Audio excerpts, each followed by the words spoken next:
Do you ever catch yourself saying, English is just crazy? Maybe your students come across a tricky word and you tell them, you just have to memorize that one, or this is the part you have to know by heart. But deep down, you know it's still confusing. Here's the truth. English isn't random. It's a wonderfully complex system, and once you understand how that system works, through sound, structure, and meaning, everything changes. That's what Sarah, Paul, and I teach inside Mastering Morphology. This isn't another curriculum. It's deep teacher knowledge inside a practical, comprehensive course that finally shows you how words really work. No more exceptions, no more gimmicks or patching holes with memorization or phonics alone. It's time to go beyond sound it out and give your students the framework they need to truly understand words. So if you're ready to stop guessing and start teaching with confidence, join us inside Mastering Morphology. Enrollment is open now, so we invite you to click the link in the show notes to get started. You're listening to episode 79 of Literacy in Color. Today's episode is a little different. I'm joined by my friends and fellow Science of Reading advocates, Heidi Martin, Jessica Farmer, Yvette Mans, Jake Daggett, and Lindsay Kemeny. And we wanted to get together to build some excitement around the upcoming Science of Reading Minicon this June in Wisconsin. We'll share what we're most fired up about in literacy, give you sneak peeks into our sessions, and talk about what makes this conference such a powerful blend of research, real classroom practice, and of course, joy. And as we gear up for the Minicon, we also want to give a huge shout out to Reading.com, the premier sponsor of the Science of Reading Minicon of 2026. So thank you, Reading.com, for supporting this event and the educators doing this work every single day. So here's to no fluff, good stuff. Let's jump right in. Welcome to the Literacy in Color podcast. I'm your host, Michelle Sullivan, a Science of Reading advocate with over a decade of experience as a reading interventionist and literacy coach. I'm passionate about making evidence-based instruction both effective and engaging. If you're interested in captivating our learners on reading fluently and understanding language, or as I like to call it, keeping it colorful, then you've found the right place. Each week, we'll explore intriguing lit bits and practical strategies around the science of reading and structured literacy to help you be colorful and teach colorfully. Are you ready to bring literacy to life? Let's color outside the lines and make an impact together. Hello, everyone. Welcome back to another episode of Literacy in Color. This is going to be the best Science of Reading little party episode that we have going on with some of your favorite faces. We have Heidi Martin, Jessica Farmer, Yvette Mans, Jake Daggett, and Lindsay Kemeny with us today. And these are some of the faces behind the Science of Reading Minicon. So we just wanted to get together and have a fun little episode sharing more about the Science of Reading Minicon. So welcome to the show, everyone. Thanks for having us. Thank you. Maybe we can start out with just a brief introduction, because I know I've had you all on the show before. So in just a sentence or two, you can share about who you are and what's one literacy problem that you're most fired up about solving these days. Heidi, we can start with you. Hi, I am Heidi. I'm the founder of the Science of Reading Minicon, among other things. But one thing that I have actually been really interested in, I know Jessica has talked about this a lot, but the spelling frequencies and different ways to spell different sounds, and also word meaning. So adding that in even at the earliest levels of literacy are kind of the things that I've been really interested in focusing on lately and hope to bring to the Minicon this summer. My name is Jessica. I'm a literacy advocate on social media and a professional learning facilitator. You might know me as Farmerless Phonics. And the literacy problem I am most fired up about solving right now is high quality access to early literacy instruction and making sure it's accessible to everyone. So that's what I'm fired up about and excited to help out with. I am Jake. I think some of you may know me from conferences or social media or just being on these fellow advocates' posts and sharing each other's resources and events. I still work as a literacy director I say still like I'm 80. I work in a school in Milwaukee. I've lived in Milwaukee and done my teaching career in Milwaukee. And I'm very passionate about our high need for equitable instruction in Wisconsin and particularly in Milwaukee for students of color. And so Heidi and I are actually 30 minutes away and have seen some of those similar struggles in that kind of Midwestern area. So I'm very passionate about that. And I would also say the sustainability for educators across the country is something that as I travel, I hear about. Just sometimes more and more resources isn't always the answer, but how do we sustainably implement those things? So teacher sustainability is something I'm really, just for the profession, something I'm really passionate about this year. I'm Lindsay Kemeny. I'm a teacher currently teaching first grade in Utah. And I'm also an author. So you may have heard of 7 Mighty Moves or Rock Your Literacy Block. Those are a couple of the books I've written. And I'm most fired up right now about how do we fit it all in? So we're learning all these amazing things, but what do we do? How do we put it all together? What does the day look like? And how do we really take this amazing, wonderful research that we have? How do we apply it in the classroom? And I feel like that's what I'm doing every day and trying to figure out every day. And so I love being able to kind of share my learning with others. So excited to be a part of this. I'm Yvette. I'm a literacy educator for many, many years. I'm also a children's book author, the author of the Phonics Read Aloud series, and the founder of National Schwa Day. I am very, very, very passionate about closing the literacy equity gap and helping teachers make English spelling generalizations make sense so students stop guessing and start understanding so they can apply the skills to start learning. And thanks to Yvette, I can also now say I'm a children's book author because we just recently wrote a Morphology read aloud under the umbrella of Phonics read aloud. So that's new news in this world. And of course, I'm your podcast host. I recently started consulting with schools as well. I have background as reading interventionist, literacy coach. And one of the things I'm really fired up about is helping teachers make connections, integrating all of these aspects of literacy so it doesn't feel like we're teaching everything in these isolated chunks. And that goes right alongside of a lot of the things Lindsay just said. And oh my gosh, Rock Your Literacy Block is just a gem. So I'm so glad that that's out in the world now. And I'm so grateful for each of you who are so passionate about this work because together we're making a difference, one teacher at a time.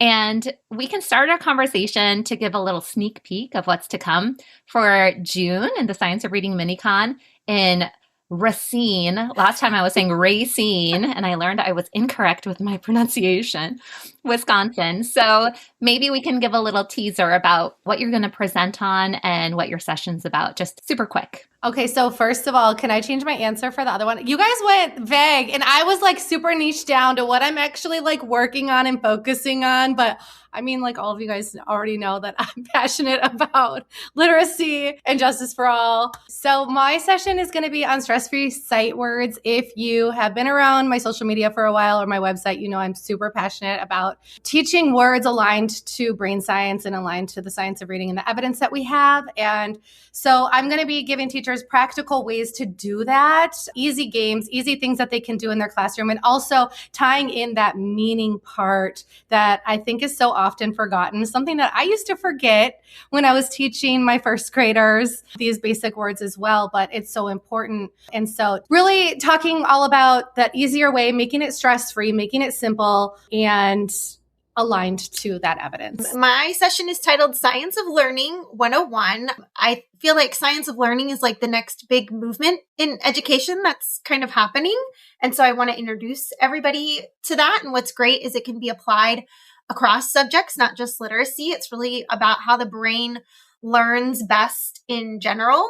If you've noticed that your students are forgetting things that you've taught, and they do often forget because the brain is built to forget things, then this session's going to be what you need. And you're going to learn ways to stop that from happening and what you can do to help students remember in fun and engaging ways. So we're going to have a lot of fun with it. And next, I am going to be doing some things with writing. And Heidi and I were talking about how writing, it's sort of in like a 2 or 3 year strategic plan for some of these schools, right? Writing kind of comes after figuring out, do we have foundational skills taught? However, I'm excited to kind of share how like even some of those early writing chunks, little small chunks and little mini lessons can be done without necessarily some huge writing curriculum. Heidi and I were talking about a lot of people might pull a lot of great resources from SRSD. I know the Reading League had a lot to do. I know, Jessica, you posted kind of a highlight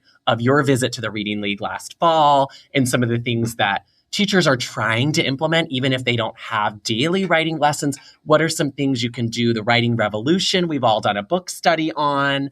And so I'm going to bring some of those to life in smaller chunks and hopefully some ideas that you can do without needing tons of thousands of resources. So it's going to be Write It Right, which Heidi helped me come up with. I don't do all the titles. I don't do the titles. I arrive. So that's what we're going to be doing. I'm excited. And I won't be late this year. I won't be on a red-eye flight. So I'll just be normally arriving. Jake, same. We were coming from Austin last year, racing to get to the race to Racine or Racine. The race to Racine. Well, Racine. It's both. So you can say Racine. I say, so depends on what I'm saying. Michelle was Racine trying for the open Racine. syllable. She really both. was trying for the open syllable. Well, I'm going to jump in since we're talking about stressing the first syllable or stressing the second one. But my session is about uncovering the why behind English spelling. And like, what's the big shift that educators will walk away with when we're teaching and during our dictation routines? Like, how can we really apply these meaningful patterns and the generalizations that we know instead of boom, boom, boom, isolated rules outside of context, reducing the cognitive overload, making it applicable and memorable and fun and usable for students. So I'm excited about it. And I think it's going to be really good. And last, my session is called Rock Your Literacy Block. I really hope to help teachers find ideas how to schedule your day and how to really maximize every minute, because we can schedule our day, but then it's like, how are we using that time and what exactly is happening? And the whole point won't be that you have to make it look exactly like how I'm doing right now in my classroom, but the whole point is to give you some ideas to help inspire your own and figure out what's going to work in the classroom for you and for your students. And I won't be there in person with you guys. I am there in spirit, cheering these amazing presenters on, but my session will be virtual. Amazing. Yeah, so Heidi has set up a bonus library of just extra content in addition to the live conference. So we also are going to have a session with Miquel Bolden. It's called Kickstart Literacy Centers, a 4-step KICK framework. And she is such a savvy and upbeat presenter. I'm sure her session is going to be amazing too in the bonus library. And then my session is called Vocabulary That Sticks, how to plan lessons that kids actually remember. I'm going to show educators how they can plan an effective vocabulary session based off of their read alouds and also move away from teaching definitions in isolation, teaching word lists from week to week that are forgotten by the next week. And I love that this also, it's going to tie into Jessica's session with Science of Learning. It's going to tie into Yvette's session with looking for patterns and Heidi's session with the meanings and Jake's even with writing application. Like we can see all of these connections. It all goes back to that integration piece from the beginning. So we're going to do some hands-on activities and just show that when you teach word connections, it's just so much more powerful for building this word consciousness that the research always talks about. And then Heidi added something really exciting this year. There's going to be a keynote speaker. Do you want to share who it is? Yes, so we did add in a keynote this year. I thought that it would be really cool to have someone come in and just really jumpstart our day, because The whole theme of Science of Reading MiniCon is fun. We want to just start off the morning with a lot of fun and get the energy going and flowing and moving. And so this year we are going to be having Michael Threets come in, the new host of Reading Rainbow, spreading library joy to everyone. I'm sure you all have seen him on social media. And so he is going to be our keynote this summer. It's amazing. I remember right when he was blowing up, he's at the point where he's hosting Reading Rainbow and writing books. And it's just amazing to watch his journey. And I'm so excited that he gets to be part of our journey now. I know. And I thought it was so perfect because our venue is right next to the public library. So meant to be. And besides the keynote and the sessions, what else do you have planned for us at Science of Reading MiniCon? Well, I have to talk to Yvette if we want to change any names of the mocktails this year. She came up with some great ones last time. So we'll still have some returning fun with mocktails, food trucks as an option. There's also so many restaurants nearby within walking distance. For those who haven't been there, it's right across the street from the beach. You can just take a break, walk to the beach. It's right there. Oh, sound bath. Sound bath before. Yep, we're going to do a sound bath again on the beach the night before the conference. Michelle and Jessica came last year. Jake and Yvette were still in Texas, so they couldn't make it. But Michelle and Jessica, do you guys want to talk about just the energy that gave us for the conference? Oh my goodness. Well, I think Michelle's done a sound bath before that, right? She's done that kind of thing before, but I had never done that before. And it was the most transformational experience that just made you feel so calm and relaxed and focused. And all the teachers who came to it were like, that was the coolest thing I've ever done. And I loved it so much. And wow, I've never experienced anything like that. So if you've never done a sound bath before, and this will be your first experience, it's really cool. So you should join us the night before. And then we all got to chat and get to know everybody who came to the sound bath. So it was kind of a nice chance to talk outside of an educational setting and just be on the beach chatting. It was amazing. And I have to say, someone coming from the Jersey Shore, the sand on your beach was very flowery and lovely and soft. I think one of the more special things even about that whole experience too was getting to connect with all of those teachers beforehand, because I know we were coming from setting up the venue and putting stuff on the tables and the swag bags and all that stuff, and the nervousness of how's this going to go? It's Heidi's first conference. At one point, Heidi's like, just cancel the whole thing. I'm so nervous. And then we were put at such peace meeting these teachers and seeing how excited they were and getting to connect with them on a personal level and getting to know them by name. And it put us at ease as presenters and just having this piece of knowing everything's going to go great tomorrow. And it truly did. Yvette was like, the energy here is very calm, right? It is. If it didn't get cold up there, I would consider moving to Racine. I don't know if it was the power of the people who were in the room, of the beach, the power of the transformation that occurred in the sessions. But I'm like, if I could bottle that, listen, I would be on Shark Tank tomorrow. I promise you. And last year we had Jake's birthday. So now we're going to have to celebrate a couple weeks early. Yes, it will be a little bit early, but that's okay. And then last year we had the mixer too, and we are going to bring that back this year as well. So after the conference, a long day, people who are staying and able to come can have time to go eat dinner, chill, and then come join us. Any of the presenters who will still be around for just some cocktails or mocktails or whatever suits you, and just chat. And I know we had some really good conversations last time at the mixer as well as a sound bath. And I know, Yvette, you made some special connections and some random connections there.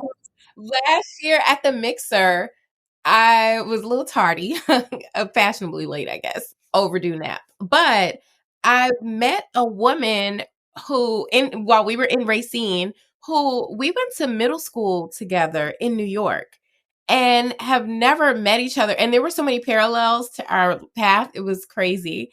And I got to meet Amy. I never knew her before. And Amy came and she brought a student and her student's family. I think I cried more than the student did. We were so excited to meet each other. We're jumping up and down and stuff.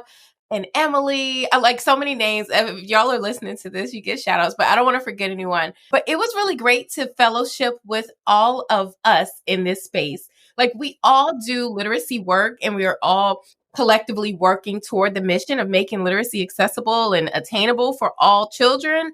And just to be with so many like-minded, passionate, skilled professionals was really, really validating. It just filled my cup, and I think it filled all of our cups. Do y'all agree? Like we all just kind of fed off of that energy. Yeah. And now we have to shout out Michelle, because Michelle is a loyal listener to this show too. And she came from the East Coast all the way, over to Wisconsin. And these teachers came on their own accord. It's because they wanted to be the change makers in their school. And district mandates and state mandates and legislation is one thing, but to choose to come to a literacy conference for your own learning just, I think, shows how invested you are in this work. And that's like the heart of a teacher, right? You always want to be your best version. And, we're in this point where there's like information everywhere, but what does it look like in action?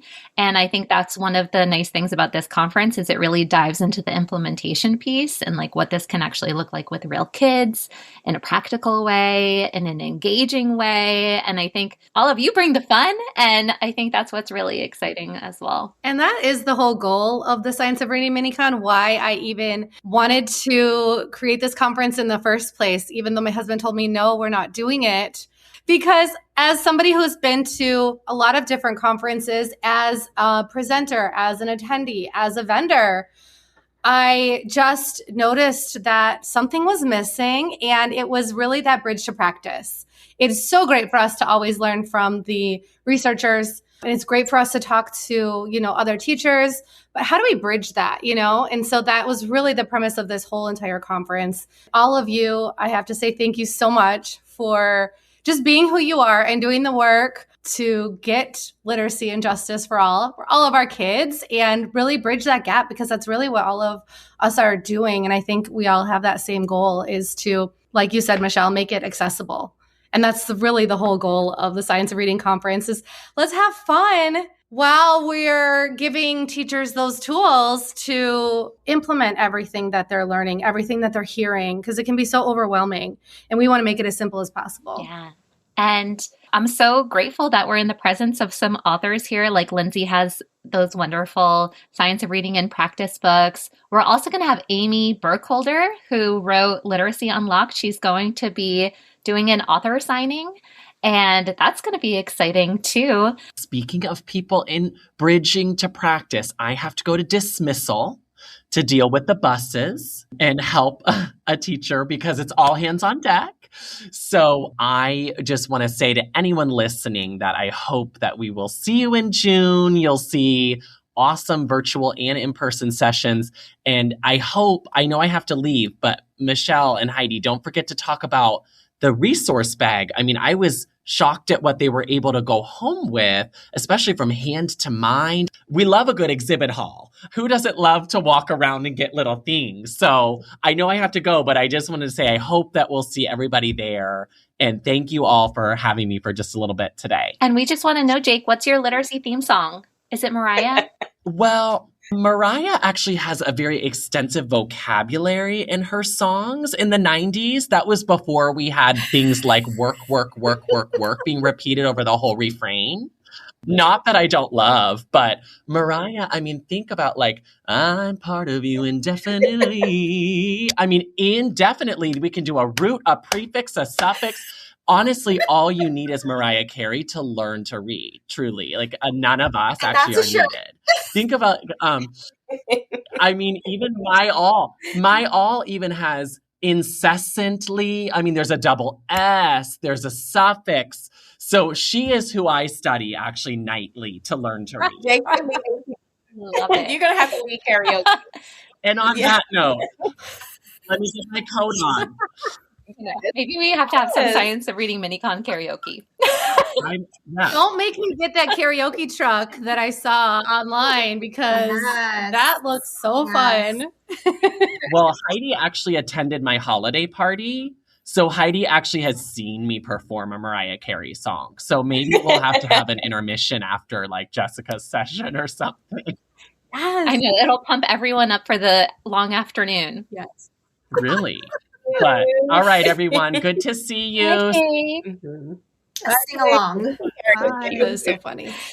Hi, Jay. I know. I saw him post a reel about that the other day, and I was like, that is the most brilliant thing I've ever seen, Mariah Carey. And he's not lying because he does have a lot of Mariah stuff. Yeah. So he's a true fan. His entry song last time was Fantasy. And I was like, I did that in my 4th grade lip sync. I love it. So even though Jake left us, we can keep the conversation going for a little bit. So in just a sentence or two, why do you think teachers should come to Science of Reading It's Minicon? the perfect blend of research and like real classroom application. The inspiration you walk away with, but also information is not just fluff. It's not just so dry, like theoretical, like boom, boom, boom. It's that sweet spot in between. It's what I've been missing for years, what I wish I had years ago. And even the people who came last year are like, we can't wait to come back. And I think that says enough. Like they're already anticipating it. So, yeah. And it's unlike any other conference that you've attended. You're not just sitting there and listening to a speaker and maybe like typing out your notes on your computer and just very quiet the whole time. You're going to be participating and practicing what you're learning. So it's going to be very interactive, and you might even get out of your seat a little bit and move. And it's not what you imagine when you think conference. I don't know. I feel like we need a different word than conference to describe it. And what Yvette and Jessica both said is bridging that gap and really just making it practical. And we also, one of the big things that I wanted to do was just make it not overwhelming for teachers, because I know that everyone is already dealing with so much. You already have so much on your plate. So I just want it to be as fun and as simple as possible, while also just giving you that no fluff good stuff that you need to be able to teach your kids effectively. So I would say that's a good reason to come to the conference. And then also, besides the day of learning that you do get that bonus library that's going to include the bonus sessions from people like Lindsay and Miquel, and a ton of resources, so that you'll have time after the conference to kind of decompress and then look back on all of this stuff when you are ready to access all of that. Yeah. And that's one of the nice things about your bonus library too, is that we each give some downloadable resources to accompany our session, so you can put everything you learned into practice. And I think another reason this conference is such a gem is that it's also just validating being part of community, and thinking back to that, sometimes you're the only one in your school with your Science of Reading enthusiasm and your Science of Reading t-shirt and like wanting to change the world. And sometimes systems are still stuck in different ways. And here you have a community of like-minded people who are wanting to do the same things that you are. And I think that's part of the reason it makes the Science of Reading Minicon extra special, because you get to make those kinds of connections too. And I wasn't there last year, but I remember when I started to see all the pictures about it on social media, and I was like, that just looks incredible and like so much fun. And isn't that what we need? Like, yes, we want the learning and the good stuff, but we want it to be fun too. And I've listened to each one of you presenting before, and you bring so much energy and passion to the work. And I think that's something that really sets this apart. Every single one of you just brings that excitement and joy, and it makes it engaging for all the participants who come. So I'm excited for everyone going. It's going to be amazing. Yes. And Lindsay, you have great energy too. I will never forget, we met on an airplane. Yeah. We were coming back from the Reading League, right? Yeah, I think so. And you had a layover on the way back. And I was in one row and she's here, and I'm like, oh my God, I think that's her. And I'm like, let me yawn and stretch. I'm like, that is her. And every time I have seen you, you have consistently, you really embody the whole phrase of walking shoulder to shoulder with educators. You live it, you do it, you make it easy, you bring good energy. So don't forget yourself in that statement of lively educators, because you've got a gift. You got. I think we all do, and we've got a gift and we've got a passion too. That's what drives what we do. And can I just say, Yvette, you have the best stories. Can we just do a bonus session on your stories? Yvette's going to do a session on Oracy. Right. Story. Utilizing our language. Yeah. I think another thing that I was thinking about when Lindsay was talking about this is that the other thing that does make this conference special too is that we are all accessible during the day. So a lot of times I'll go to conferences and I'll hear somebody speak and I will never see them again. They probably like fly in and have to fly back out, that type of thing, or they're backstage somewhere doing something. But we're there, we're out there, we're on the floor before we present, after we present, the night before, the night of. We want to talk with you. We want to answer your questions. We want to be that support system for you truly and get to know you. And I think that's another thing that kind of sets this one apart. Definitely. And then when we think about some of the fun things that might accompany your sessions, like what's one must-have tool that you think a teacher needs in their back pocket that would go really well with your session? For mine, I'm going to say your brain. Because we're going to talk about how to get that brain muscle working. There might be other hands-on resources. We'll just have to see. But I think the tool for my session is going to be your brain. I'm going to keep it simple and say a whiteboard because I love simple and using things that teachers already have in their classroom. So to go along with my session on stress-free sight words, we'll have a whiteboard. For my session, I think you got to bring your energy. I am not rapping this year. Let the record show. But that was so impromptu. We were like rapping and singing. Michelle, you sang too from Wicked. from Wicked. Taylor Swift. Yes.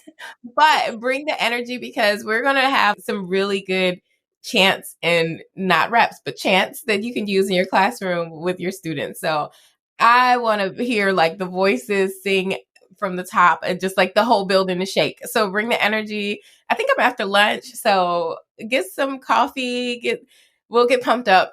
But yeah, energy.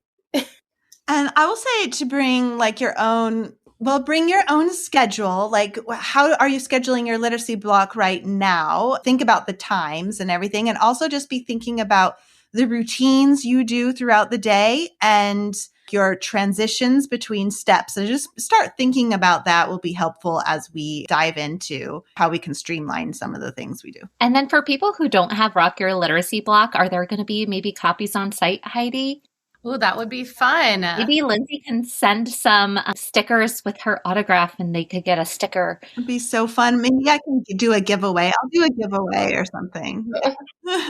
Yes. We have a new VIP thing this year going on. So I'm going to have to touch base with Lindsay and see what we can come up with. I love it. And then I'm a Post-it girl. So I think Post-its are such a powerful tool. And then especially for vocabulary instruction and when you're doing your read alouds to mark up those books, mark up the places where you can have even just a visual reminder for yourself and some notes about the word that you want to get into, because it's hard to hold it all in your brain when you're being super intentional. And then I have another just for fun question, but what's one back pocket literacy routine or strategy that you typically come back to again and again and again? And it can relate to your session.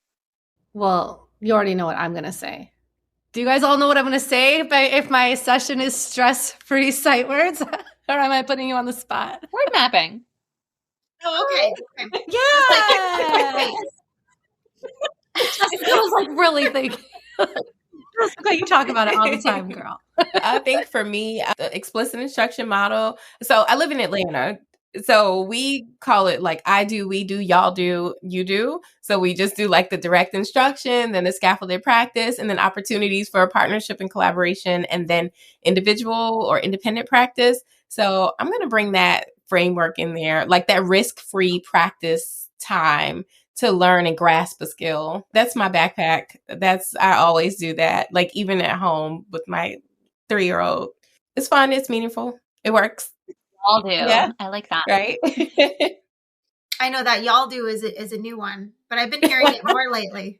Are you? Okay. I thought we made that up. That is not part of the framework, but okay. I've been hearing it. So I'm glad you're going to bring that up. And I think you should definitely introduce it at the beginning of your session because I've been hearing that. Good. It's catching on. Good. My strategy is to gamify it. So making retrieval practice a game.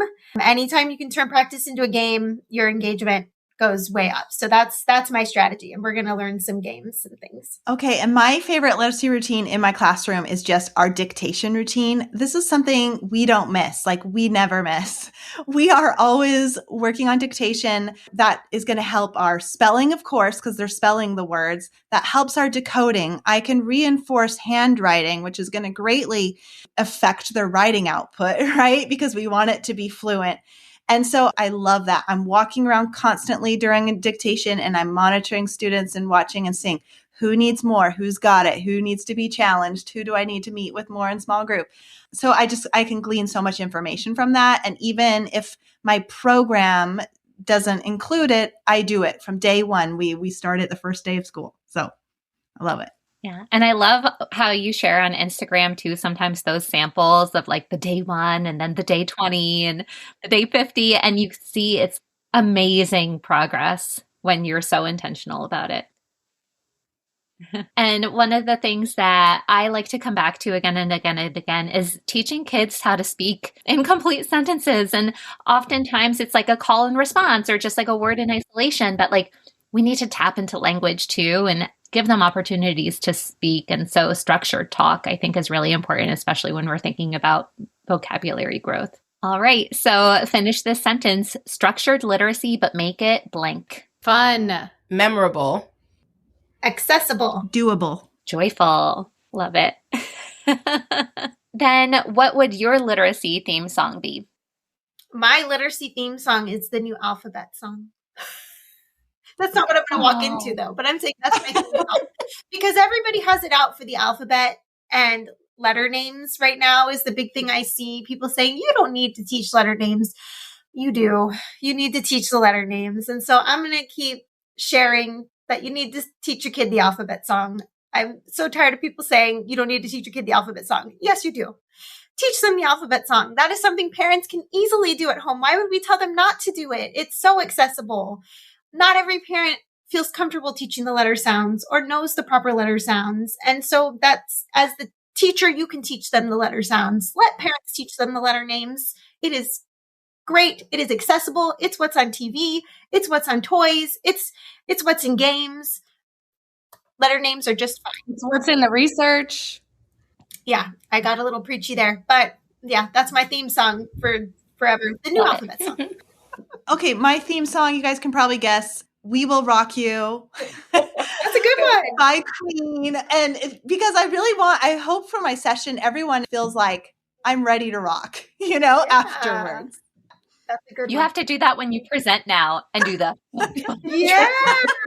I can picture Jake doing that. I can't picture me doing that. You can do I it. don't know. Play it in the background. I'll try.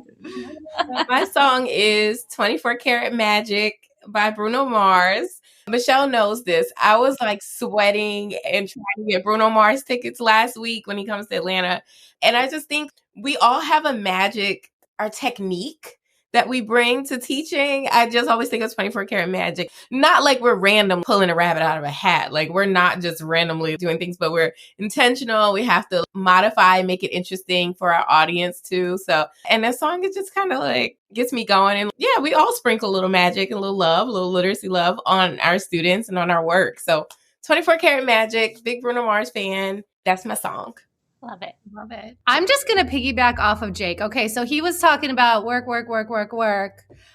And I'm going to go with that because we know and research shows that kids need repeated and distributed practice.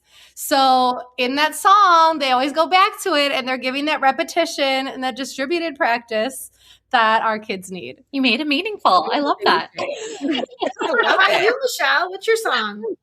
So it's funny because I think if most people talk to me, they probably think I'm like a pop girl. And my favorite genre of music is actually a reggae, acoustic, beachy song.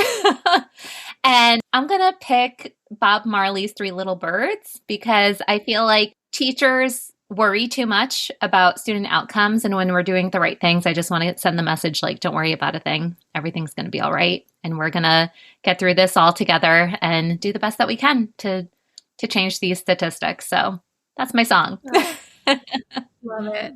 So we'll wrap up our time with just a little in and out. And it was funny because when I was thinking about doing ins and outs, then Jessica posted that on Instagram. I'm like, we're a one-track mind over here.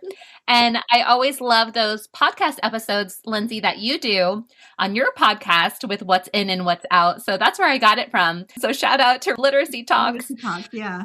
Maybe we can start out what's your in and out for literacy for the coming year, and it could piggyback off of your session too. Or we can start with what's out.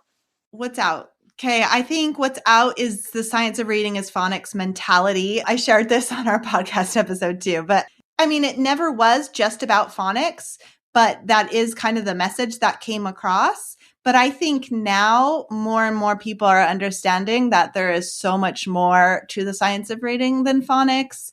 So I see a lot more discussion about comprehension, about oral language, about background knowledge, vocabulary, all the things. And so I think that's one thing that's out. And I think the sessions this year at the Science of Reading Minicon really show that this is not just phonics. I mean, we're really diverse in our sessions this year, really kind of hitting like all of these main points. So I totally agree, Lindsay. What's out for me is the sage on the stage, like the all-knowing teacher being the only voice you hear in the classroom. I love classroom where kids get the opportunity to talk, question, challenge, interrogate, discuss, have discourse. So I know it's important for students to listen to direct instruction, but it's not like the teacher voice is the only voice that is amplified in the classroom. It's not just the all-knowing one person that's the holder of the knowledge. It's a collective effort. So sage on the stage is out for me.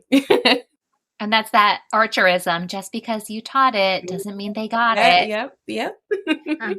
I can add to that. I think like teaching it one and being done. Like you can't just teach something one and think that I taught it, so they know it and I'm done and I'm moving on and not ever coming back to it.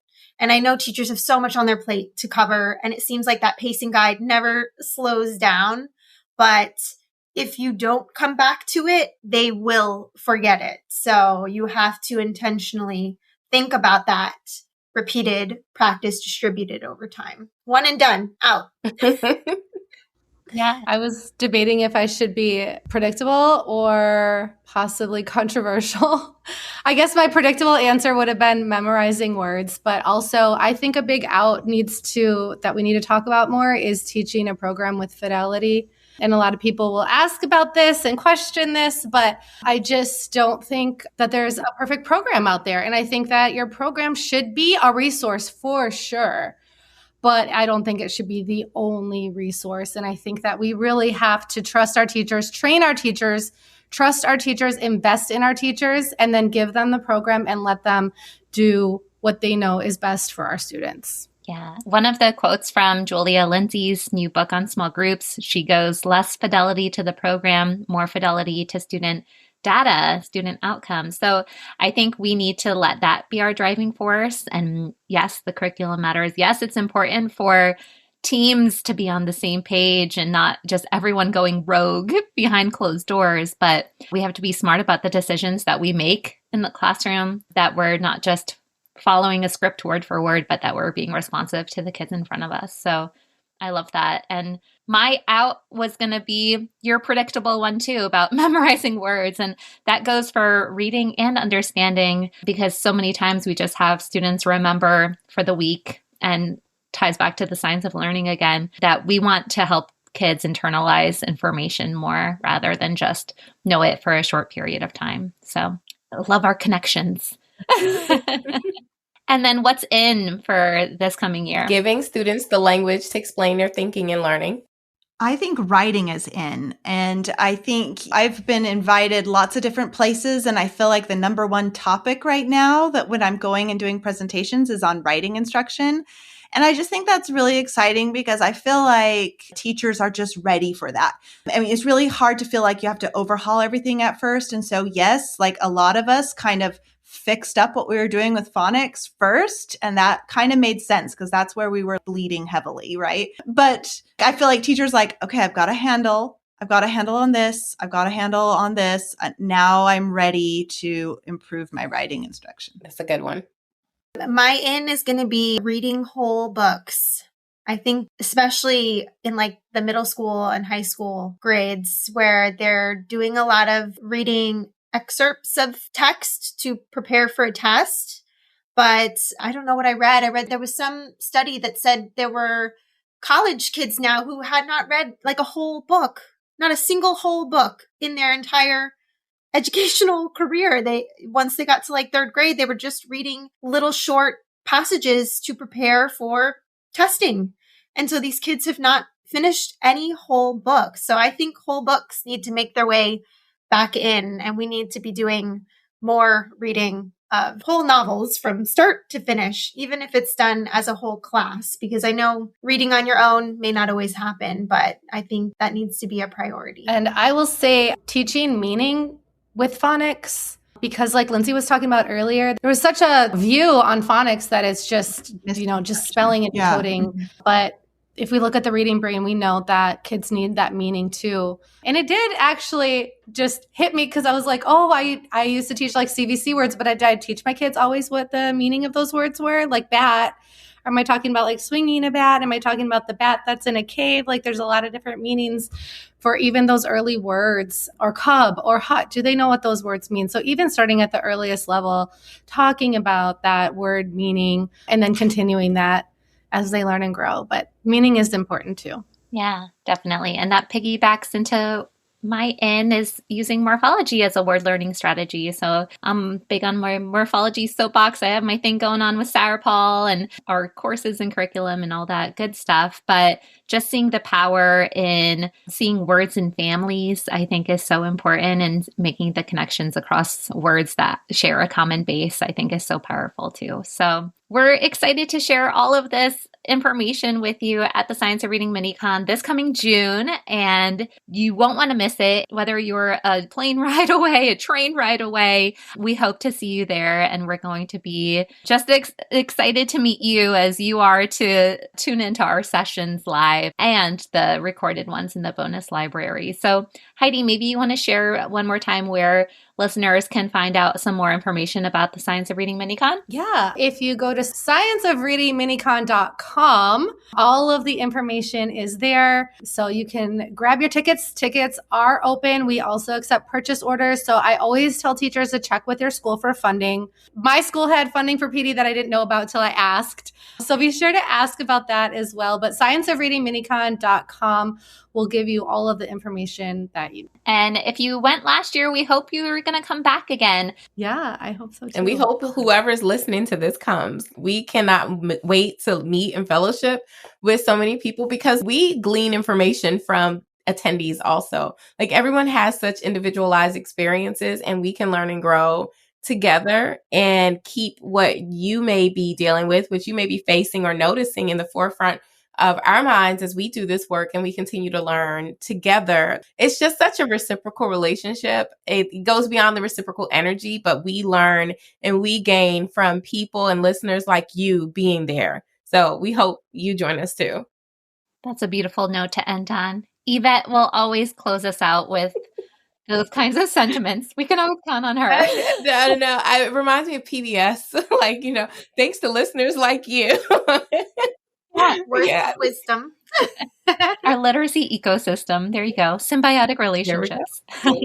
Well, thanks so much for joining me on the show today. Thank you for having us. See you all in June. Thank you so much for tuning into Literacy in Color. I hope today's episode left you feeling both inspired and equipped with something new to add to your teaching toolkit. If you're enjoying this podcast, it would truly mean so much to me if you'd leave a 5-star review. It helps other educators find the show and join our colorful community. And don't forget to hit the follow or subscribe button so you never miss an episode. For more tips, tools, and resources, be sure to check out the links in the show notes at michelleandthecolorfulclassroom.com. Thanks again for listening, and I'll catch you next week. Until then, be colorful and teach colorfully.